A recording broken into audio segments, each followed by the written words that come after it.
और सभी दिव्यांग भाई बहनों को सहायता एवं सहायक उपकरण प्रदान करना एक पुनीत कार्य है। और प्रशासन ने फैसला किया कि भारत के प्रधानमंत्री आदरणीय नरेंद्र मोदी जी के जन्मदिन के अवसर पर इस काम को किया जाएगा। आप सबको मालूम है कि दिव्यांग शब्द का प्रयोग ही हमारे यहाँ शुरू हुआ प्रधानमंत्री श्री नरेंद्र मोदी जी के कारण। आपको आरक्षण की व्यवस्था पहले से लागू थी, लेकिन उसमें कोटा बढ़ाने का काम भी भारत के प्रधानमंत्री श्रीमान नरेंद्र मोदी जी के कारण ही हुआ था। इसलिए हम सब ने मिलकर के फैसला किया कि आज ही के दिन ये काम शुरू करेंगे। 2016 में विशेष कानून भारत के प्रधानमंत्री जी ने बनाया था दिव्यांगजनों के लिए, और वो विशेष कानून मैं मानता हूं कि सुगम्य भारत की ऐतिहासिक मुहिम के रूप में परिवर्तित हुई। हमारे देश की संस्कृति में जो हमारे वरिष्ठ नागरिक हैं, सीनियर सिटीजन हैं, ऐसा माना जाता है कि उनकी सेवा से बड़ा पुण्य कुछ नहीं हो सकता। उम्र के इस पड़ाव पर उन्हें इमोशनल सपोर्ट भी चाहिए होता है, हेल्थ सर्विस की सबसे ज़्यादा ज़रूरत उन्हें होती है। मैं उम्मीद करता हूं कि एल्डर लाइन उनकी सेवा में दिन रात तत्पर रहेगा। आज इसका एक नया प्रयास जम्मू कश्मीर में हुआ है। मैं इसके लिए शीतल नंदा जी और उनकी पूरी टीम को हृदय से बधाई देता हूं, धन्यवाद भी देता हूं। और जो टोल फ्री हेल्पलाइन नंबर 14567 ये जो आज लॉन्च हुई है, मुझे लगता है कि जितने हमारे सीनियर सिटीजन हैं इस यूटी के, उनको साधन पहुंचाने में ये काफ़ी मदद करने वाला है। ये डिसेंट्रलाइज्ड कॉल सेंटर के द्वारा जो भी आपकी कॉल आएंगी वो रिसीव होंगी, उसका एक डेटाबेस बनेगा और एनालिसिस करके जहाँ भी मदद की गुंजाइश होगी प्राथमिकता के आधार पर इस काम को किया जाएगा।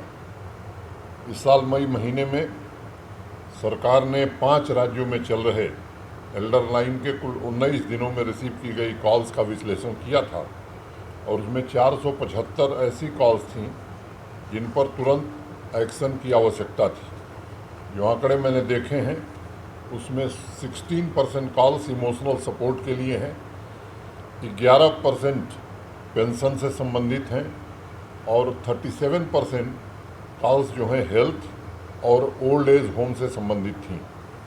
जम्मू कश्मीर यूटी के इस सेवा से जुड़ जाने से मैं समझता हूं कि एक बड़े वर्ग को राहत मिलने वाली है।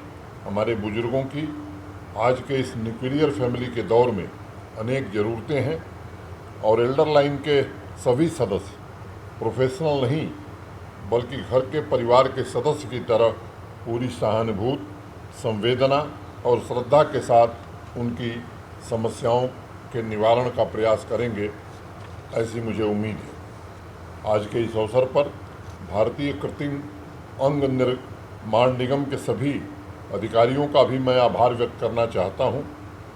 जम्मू कश्मीर यूटी के 920 दिव्यांगजनों को 3.25 करोड़ रुपए की मदद से आज ये सहायता पहुंचाई जा रही है। जम्मू कश्मीर यूटी को दिव्यांग समावेशी तथा सुलभ बनाने के इस कदम के लिए मैं निगम से जुड़े सभी लोगों का आभार व्यक्त करना चाहता हूं। मैं मानता हूं कि ये कार्यक्रम आदरणीय प्रधानमंत्री नरेंद्र मोदी जी की सुगम्य भारत की पहल में बहुमूल्य योगदान देगा।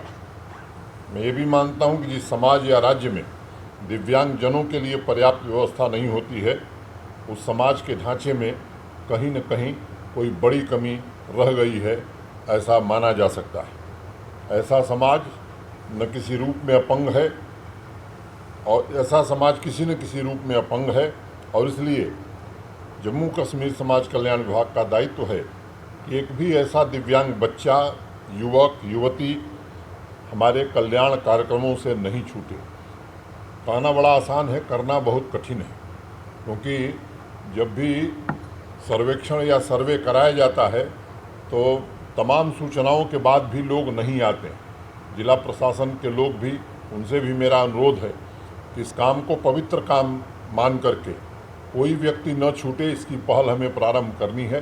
हर पंचायत में, हर गांव में इन लोगों को चिन्हित करना, इसका विश्लेषण करना कि कौन सी सुविधाएं उन्हें चाहिए, उसकी सूची बनाना, एक डेटाबेस तैयार करना, ताकि आगे आने वाले दिनों में ये लक्ष्य हम प्राप्त कर सकें कि कोई भी दिव्यांग भाई या बहन या बच्चा ऐसा नहीं है जिसको हमारी सहायता नहीं पहुंची है।